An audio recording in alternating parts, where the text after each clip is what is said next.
Nigeria, and big issues from Ondo's update where Governor Lucky Ayedatiwa has sacked his cabinet to Lagos boys misleading Tinubu to make decisions, says Ndume, and also we're looking at a global scene where Guinea is in the picture, where the junta leader has been promoted to a general. We'll also be looking at the federal government to sell 5 national assets for $1 billion, but some people say it's worth $5 billion. Why one? And the government replied by saying the negotiation is still ongoing. Do you smell a rat somewhere? Is a big question we're asking this evening on the program. And we'll also be looking at other issues like the Plateau killing, fresh attacks, 30 killed today, despite the curfew imposed by Governor Mufwang. And also, we'll be looking at anti-graft agency, if time permits us. Willie Obiano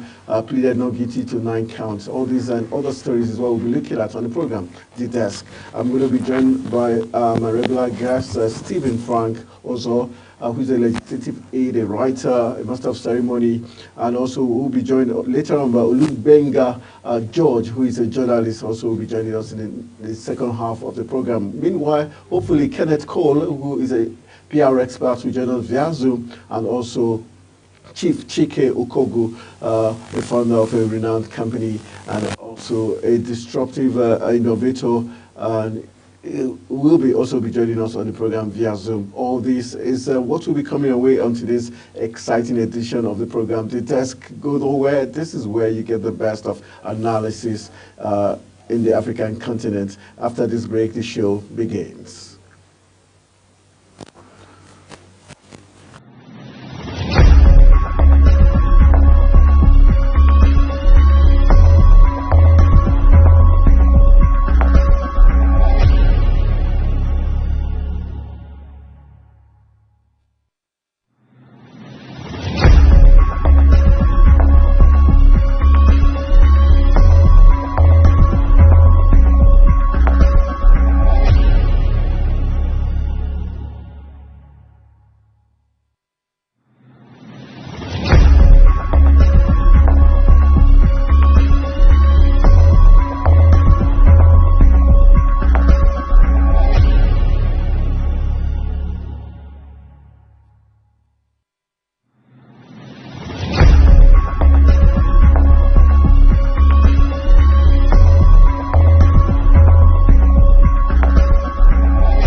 Welcome to the Desk as we look at silent issues. So we're beginning from the big talking point.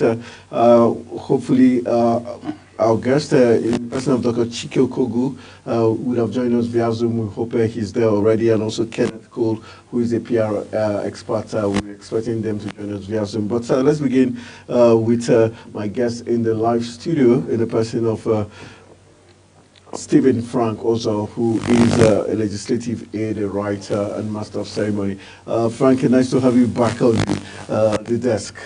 I'm so pleased to be here. All right, let's begin our discourse looking at the issue, looking at Tinubu's administration now. The big talking point has been plans. People are insinuating that Tinubu has plans to relocate Nigeria's capital to Lagos, owing to the recent relocation of some critical offices in the CBN, FAN, and do you buy that idea? Because we've got the presidency trying to deny any such claims. Bayo Onanuga, who is the special advisor on information strategy to the president, has said the president has no such plans.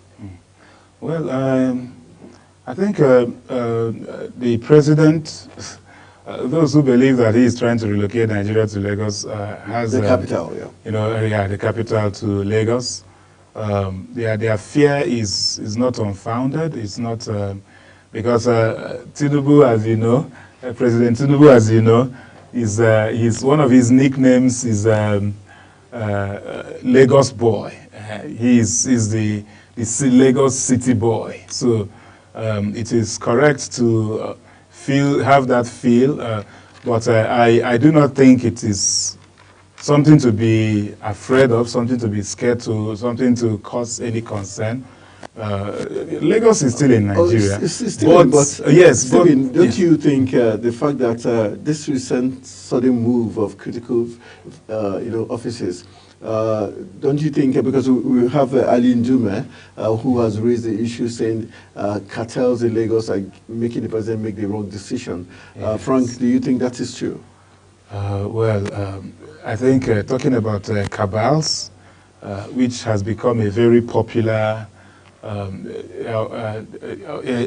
occurrence in the presidency, in the history of our nation, as as relates to the political system. I think it would be a very wrong thing if President Tinubu allows the same cabalism to enter his government. Yeah, okay, but that is not to say that it is not possible for those who feel they own the golden hen that lays the golden egg, to have them want to feel, okay, it is our time, so let us win it all, which is a very bad trend that has been happening in this country, where we have had just people from regions becoming president of the nation and are quite visibly quite visibly sympathetic to their region, and of course their immediate family and their people who put them in power. That's a very wrong way to follow a republic, a federal government. Okay, so Tinubu should not allow, President Tinubu should not allow cabalism or tribalism or any sort to bedevil his government, because that would be a greatest undoing, and that would be quite opposite what he has made Nigerians believe that he is. So in as much as there will be people, of course, government does not constitute of just the president. He has people he's working with, and of course, as it is, unfortunately in Nigeria, he is not the first to start it. But that is what we are talking about, that we should actually nip in the bud. It's not a way to go. Where I would feel that the only people who would serve me well, who would give me peace of mind, or maybe when I enter into power, I appoint my family members, my people into critical offices, hoping that, okay, for different reasons such as, okay, these are the people who are going to serve me well, or this is our turn, so let us enjoy it. So in as much as, my last word on that, in as much as, okay, go ahead. Okay, go ahead. Okay, in as much as Abuja as it is, I actually agree. I have been advocating for this low key. But now, thank God I have this platform. Abuja should begin now to decentralize the city center. But that is not to say that we should relocate critical. It hasn't called for that yet. Abuja is not too overpopulated already that we need to now relocate critical offices to other states. Do you think the northern region, being fair, because it looks like Bayo Onanuga, still referring to the special advisor to the president on information strategy, is saying that those who are pushing, like Ali Ndume, Honorable Ali Ndume, and the host of Northern Elders who are pushing to say they're trying to relocate the capital to Lagos, are being dishonest, and they're trying to pitch the North against the South. Do you agree with that line of thought? I think I agree. I agree. I agree. I agree and disagree. But whether I agree or disagree, what I choose to see first, the undertone behind his allegation, the alarm he is raising. The undertone this is just politics. Okay, maybe they are sensing that some things might not favor them, himself. But see, let me not be quick to attribute that to a region. What we have seen happen... The only region that is complaining right now is another region. Is he not a human being? This is an individual who is making the complaint. Maybe there are some things, yes, he's a senator representing his people and all that. But I tell you, largely, when some of our politicians, it's visible. Largely, most of the time, they have kicked against some things, especially in internal, when it has to do with, he is a APC member. So sometimes when they kick against what they do internally and even externally, especially, the kind of, even in the opposition, the kind of opposition we play here is a biased opposition, where, okay, if it doesn't favor me, then we have to. And I beg to be corrected. Yes, he might be, but then he might be talking for the North. But maybe inwardly, when you look at it, maybe there are some personal things behind it. But however it is, I do not completely support it, because I feel that in as much as we need to decentralize the Abuja city center, there are enough lands in Abuja. Gwagwalada area is still almost empty. Go to Zuba, go to Kwali, go to Abaji and the rest of them. So these are areas that we can take those things to, to avoid clustering the city. Yeah. All right. Let's look at though the most said it's because of this space that taken into Lagos. If not, Lagos is overpopulated. Exactly. Already. Yes. But let's look at the next talking point as regards the president. This evening, the news broke that he departed Abuja for France. This is the second time in 8 months he's taking this trip, and very unusual. The reason for his trip is not mentioned. Are we seeing the same issue of the medical health being of the president, and shouldn't he disclose it to Nigerians? Does he have the right to use our national resources, fly to France without telling us where he's going? Is this not an affront on the people of Nigeria? You see, this is quite a fundamental issue. We have not done enough as a people to seek accountability from our leaders. If we have done enough as a people to seek accountability, then you will know it is constitutional that your president in a democratic system should actually communicate to his people. If this is correct, what they made us believe, we are the bosses, so to speak, the Nigerian people, and they are our staff. As a matter of fact, I can't wake up one morning and travel without telling my principal, without saying, okay, this is where I want to go to, this is what I'm going to do, and this is where I'll be back. If truly we believe that our leaders, our workers, our staff, our servants, people who we have employed through the ballot to take care of very critical different levels of leadership positions, especially the presidency. So it is unconstitutional, it is not correct that the president goes out without us knowing what he's going to do and how long he's going to stay. Yeah, we should know, but truth of the matter is there will be a difference there. He is not forced to do it. But does that make it right? And that doesn't make it right. He have to follow something. And he doesn't have to follow. Yes, exactly. He doesn't. Yes, he doesn't have to follow it, especially because that also tells me there are some things that happens in this country where you are attacking an opposition for what they did that is not right, and then you're going back to do the same thing, and then afterwards you will come back to say that after all the other people did it. So I think we should get to a point. This is still very correct to advise Mr. President. We are quite following him with a deep sense of optimism. So it is still right and early to advise Mr. President and those who advise him to, you know, put all these little things into consideration. Nigerian people would want to see a different thing now. All right. Because 2023 election. All right. For the want of time, let's go to the next talking point. We're looking at Ondo State update. Aiyedatiwa nominated deputy governor. Finally, this is something everybody has been looking for. Yeah. But he did this 6 hours after he dissolved his cabinet.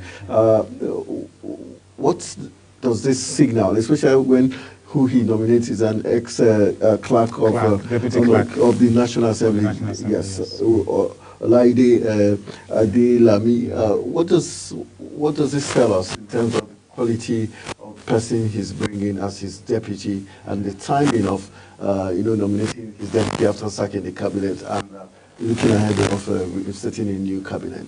Yeah, I think it's a right step he just took. It's a very right step because it might be an indication that he wants to get to work immediately. So it's quite, first of all, after that unfortunate incident of the death of the governor, may God bless his soul, Governor Rotimi. Just to let my producer know, we're talking about the Ondo State update. That's our talking point right now. We're done with the Tinubu policies. We're looking at Ondo State update. All right, continue.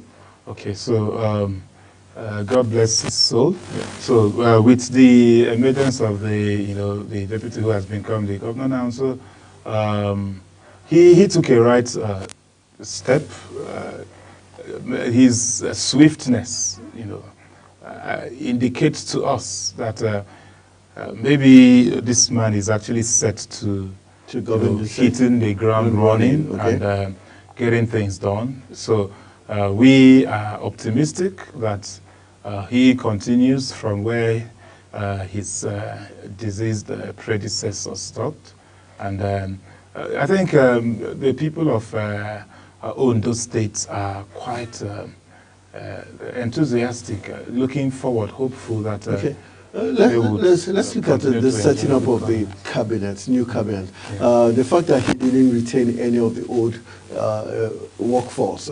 What does this mean, and what is he likely to be looking at when he's picking the next set of people to form the next cabinet? Well, sometimes in Nigeria, I don't know, there is usually in Nigerian politics and somewhat globally too, there's usually this parallel, somewhat, underground, low-key rift, sort of, that goes on between the chief executive and his deputy. So I do not know, because I am not so much attuned with the politics of Ondo State. But I think somebody's trying to join us via Zoom. Okay. Okay, just continue. Okay, so it might not, maybe he doesn't feel so comfortable with, the people in his former boss's cabinet. For reasons best known to him. But whatever decision he takes, he would not be faulted in terms of his appointment now, because he is the governor. It is his time to govern the people of Ondo State. And politics doesn't actually have to do with sentiment, shouldn't actually have to do with sentiment and all that. Where we would query him now is if at the long run he does not still meet up to the expectations or even perform below his predecessor, who has actually gotten to somewhere with his team. People will now begin to query. So in all these reshufflings and total removal of the people in his former boss's cabinet, what point was he actually trying to make? Since even after that, he cannot arrive at anything. So I think he, above all, he should know that there are high hopes from the people of Ondo State, and it's a call to duty, and for performance. Before we wrap it up, we've got 5 minutes to wrap it up. Let's look at the Plateau killings. The governor of the state, Calabar Mufwan, did place a curfew in Mangu local government recent unexplained attacks on the people of Mangu. Now, fresh killings, 30 persons were killed. Today on the program, Media Discourse, we spoke with the former Speaker of the House of Reps in the person of his father, Masad, who said the people of Mangu and Plateau believe that there's a deliberate connivance between the military and the bandits or the insurgents who have been terrorizing the people. And he made it loud and clear. How worrisome is this when the people already lost confidence in the Nigerian army and they seem to be alleged connivance with the terrorists or bandits or whoever is carrying out these killings, though they pointed strictly to the Fulanis, but leaving that ethnicity alone, the fact that they're conniving with the terrorists, how bad is this? It is quite unfortunate. This is not the first, this is not the second, nor the third time that we have had strong allegations from people who are in position of power, of the military or the government against the ordinary citizens in terms of security. It is quite worrisome. It is quite worrisome. Particular mention of what we discussed the other time, the statement by the former chief of army staff, that any government that allows insecurity to last for more than a day, he said, then they are responsible. They are. So that can be seen as you want to argue that, then take it from the angle that the primary responsibility of government is to secure life and property. And they have all it takes to do that. So when they are not doing that, then when you call out the government, you cannot be said to be blabbing. You are saying the truth. Because these guys have all it takes. They are in charge. It doesn't matter how I want to explain. If my child is going hungry and I am the father, I should have some words to say about that. So this takes me back to the solution now. All right, this just to remind my producer again, we are talking about the Plateau killings. That's the topic of discourse right now. We've gone past Ondo State update. We are looking at Plateau killings. Sorry to cut you short. Okay. So all the analytics, all the accusations and all that, they might be true or not. But the main issue is this is on ground. And I must say, okay. Okay. Yeah.